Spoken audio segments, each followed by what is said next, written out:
है moment of inertia of solid sphere और होलो sphere. पहले मैं सॉलिड स्फेयर का बताऊंगी, फिर होलो स्फेयर का। Moment of inertia of solid sphere about its diameter. जैसे कंचे नहीं होते, आपने देखे होंगे, वो आपका एग्जांपल है सॉलिड स्फेयर का। जैसे एक स्फेरिकल लेदर बॉल होती है जो स्टेडियम में आईपीएल के मैच में देखी हो। Moment of inertia solid sphere का निकालना अबाउट इट्स डायमीटर। जैसे कंचे होते हैं वो इसका एग्जांपल ले सकते हैं, या फिर लेदर बॉल हो सकती है।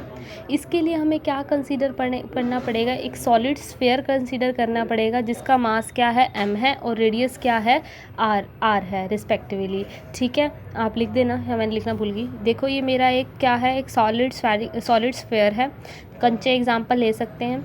ए बी इसका डायमीटर है, अबाउट डायमीटर निकालना है ना, आर इसकी क्या है, रेडियस है। ठीक है, मैंने कैपिटल से करा है ये, और इसका ओरिजिन है। You know that mass per unit volume क्या होता है, टोटल मास अपॉन में वॉल्यूम। आपको पता है वॉल्यूम स्फेयर का क्या होता है, 4/3 पाई आर क्यूब होता है। तो 3m ऊपर चला गया, 4/3 पाई आर हो गया। यूनिट ये क्या है, mass per unit, whole unit का मास है। ठीक है, वी वॉल्यूम भी। To find moment of inertia of solid sphere about A B क्या है, डायमीटर। हमें क्या करना पड़ेगा, let us consider that it is made up of large number of thin concentric spherical shell। जो ये स्फेयर है ना, जो ये मेरा स्फेयर है ना, ये किसका बना हुआ है, बहुत सारे को एक्सियल स्फेरिकल शेल से बना हुआ है। मतलब इस मान लो कंचा है या बॉल है, इसके अंदर बहुत सारे स्फेरिकल शेल है। आपने देख लिया, ये स्फेयर के अंदर मैं कंसीडर क्या कर रही हूँ, एक स्फेरिकल शेल कंसीडर कर रही हूँ। तो मतलब क्या है, मुझे इसका भी एरिया इसके अंदर इंट्रोड्यूस करना पड़ेगा। तो हम इसका फॉर्मूला भी यूज़ करेंगे, और ये भी आपके सिलेबस में है। लेकिन इसका अभी पहले मैंने ये स्फेयर करवा दिया, इसका रिजल्ट यूज़ होगा। अभी आप डायरेक्टली लिख लेना, लेकिन मैं इसका भी पूरा सॉल्यूशन करवाऊंगी। जैसे एनुलर डिस्क करवाया था, वो डिस्क का वो आपके सिलेबस में नहीं है, उसका लर्न करना है। इसका भी आप लर्न कर लो, लेकिन बाद में मैं इसका पूरा डेरिवेशन भी करवाऊंगी। ठीक है, ये ईजी था तो पहले ये करा दिया। Solid sphere about diameter A B, let us consider. मैंने बहुत सारे कोसेंट्रिक का मतलब इसके अंदर बहुत सारे स्फेरिकल शेल हैं। ठीक है, उसमें से एक शेल को कंसीडर कर लिया जिसकी रेडियस क्या है, x है, और थिकनेस dx है। देखो मैंने ये एक सिलेंडर था, सॉरी सिलेंडर बोल दिया, स्फेयर था। इसके अंदर मैंने बहुत सारे स्फेयर कंसीडर करे हैं। इसकी थिकनेस dx है, और ये जो x है ये इसकी क्या है, रेडियस है। और जो ये बड़े वाला है इसकी रेडियस क्या है, r है। छोटे वाले की क्या है, x है। ये और ये एक और सिलेंडर लिया है जिसकी थिकनेस क्या है, dx है।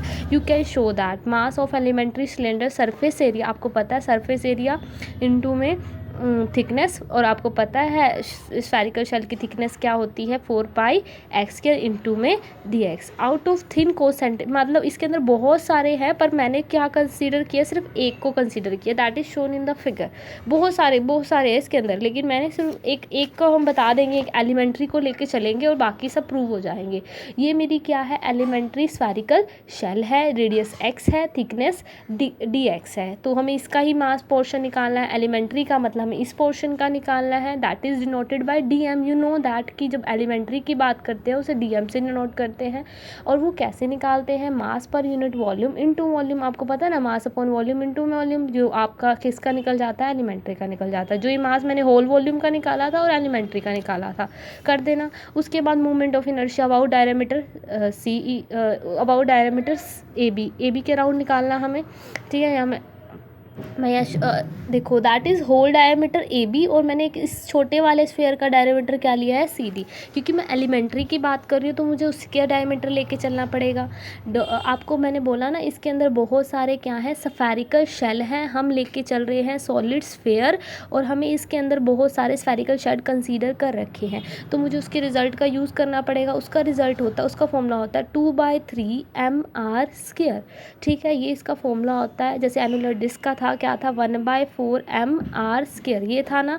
और जब आउटर रेडियस होती थी तो ये हो जाता था, मतलब बाहर वाली रेडियस और अंदर वाली भी होती थी, एक होती थी तो r हो जाता था, अदरवाइज वो हो जाता था। सिमिलरली हमारे अंदर इसके अंदर बहुत सारी स्फेरिकल शेल है। सॉरी, आपको बाहर से कोई आवाज़ आए तो please ignore that. di is equal to 2/3 mr², radius of mass of elementary shell और radius of elementary shell 2/3 mr learn करना है। और ये मैं इसका रिजल्ट पूरा करवाऊंगी आपको सॉल्व। 2/3 m आपके पास आया, m नहीं लेके चलेंगे, हम एलिमेंट्री की बात करें तो dm लेके चलेंगे। ठीक है, यहाँ पर dm की वैल्यू रख दी और यहाँ आर स्क्वायर की जगह, जब आपको मैंने बताया एलिमेंट्री शेल की रेडियस क्या ली है, मैंने लेके चली हूँ x लेके चली हूँ, तो यहाँ पर हमें रेडियस वही लेके चलनी पड़ेगी x स्क्वायर, आर स्क्वायर नहीं लेके चलेंगे क्योंकि हम उस डायग्राम के अकॉर्डिंग जो लेंगे और वही रखेंगे वैल्यू। ठीक है, समझ आ गया। हमने वैल्यू पुटअप करी, बस आपको काट पीट के ये वैल्यू आ गई, इंटीग्रेट करेंगे दोनों साइड, हमारे पास रिजल्ट आ जाएगा 2/3 mr²।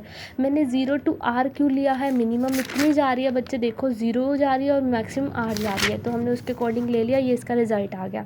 अब हमारा होता है अबाउट ए टेंजेंट। मैंने क्या किया, ये स्फेरिकल शेल लिया, ठीक है, और उसके अबाउट ये इसकी सी डी क्या है, ये इसकी सी डी एक एक्सिस है, उसके अराउंड एक और पैरेलल एक्सिस है जिसकी क्या है ए बी है। C D B the tangent of solid sphere लेके चल रहे हैं।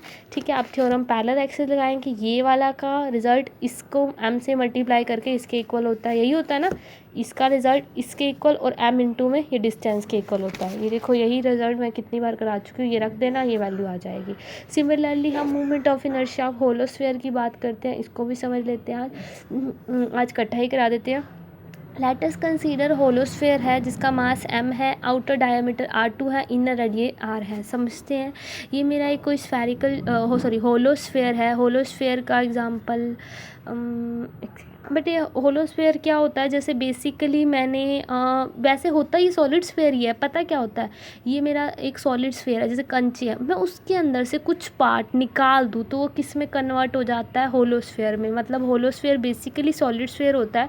यदि मैं सॉलिड स्फीयर से कंसेंट्रिंग करके एक स्फीयर को रिमूव कर दूँ तो किस में कन्वर्ट हो जाता है, होलो स्फीयर में। जैसे कंचे हैं या बॉल है, बॉल का कुछ पार्ट मैं अंदर से निकाल के उसको वापस सील दूँ, तो हम मेरे पास अब मतलब आपके पास दो पार्ट होंगे, आप एक होलो हो गया, एक अंदर वाला पार्ट भी हो गया, तो मतलब आपके पास आउटर रेडियाई भी होगी, इनर रेडियाई भी होगी।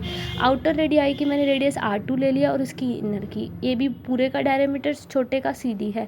ठीक है, mass per unit volume, mass upon volume 4/3 pi r³ करते थे, लेकिन मेरे पास अब आउटर भी है और इनर भी है। यू कैन शो दैट बिल्कुल सेम चलेगा, बस इसके अंदर आउटर और रेडियस आ जाएगा। In order to find movement of inertia of a solid sphere about A B, diameter के अराउंड कराना ना इसको भी। Let us consider it is made up of large number of coaxial spherical shell, जैसे हमने वहाँ लिखा था। ठीक है, जिसकी रेडियस x होगी, थिकनेस dx होगी। ठीक है, देखो ये मैंने क्या किया, इस बड़े वाले की रेडियस r2 है, छोटे वाले की क्या है, r1 है।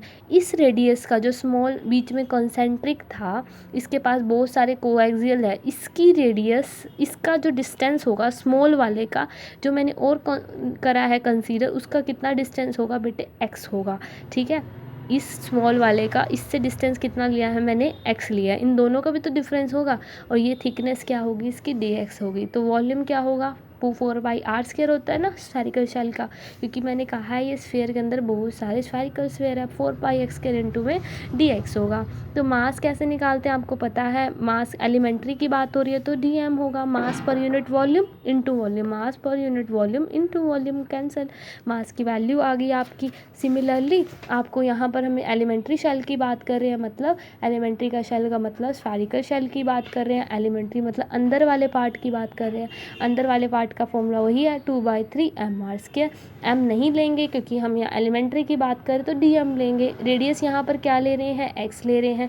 यहाँ पर यू हैव शोन, इधर ये वाली रेडियस ले रहे हैं हम, पूरी रेडियस हमने स्मॉल की शो कर दी, बड़े की शो कर दी, लेकिन इसकी भी तो रेडियस होगी ना, ये कोएक्सियल सिलेंडर की एक अंदर जो कॉन्सेंट्रिक जो रिमूव किया उसकी रेडियस से कितनी होगी, x ली हमने। एक्स के ये मल्टीप्लाई करना, इंटीग्रेट करना, आपके पास ए बी की वैल्यू आ जाएगी। ए बी कौन सा, इसके अराउंड आ गया, हमारे पास ए बी की वैल्यू आ गई है। अब हमने अबाउट टेंजेंट लेना है, तो क्या करेंगे, इस ए बी की वैल्यू और जो डिस्टेंस होता है इसके इक्वल होती है। ये सेंटर ऑफ मास हो गया मान लो CD, और थ्योरम पैरेलल एक्सिस के लेंगे m इंटू में दिस डिस्टेंस, और इसकी जो आई है रिजल्ट उसको प्लस कर देना, आपके पास वैल्यू आ जाएगी। सेम वैसा ही है, प्लीज़ इसको सॉल्व करके देखना, आपको समझ आ जाएगा। बहुत ज़्यादा ईजी है ये।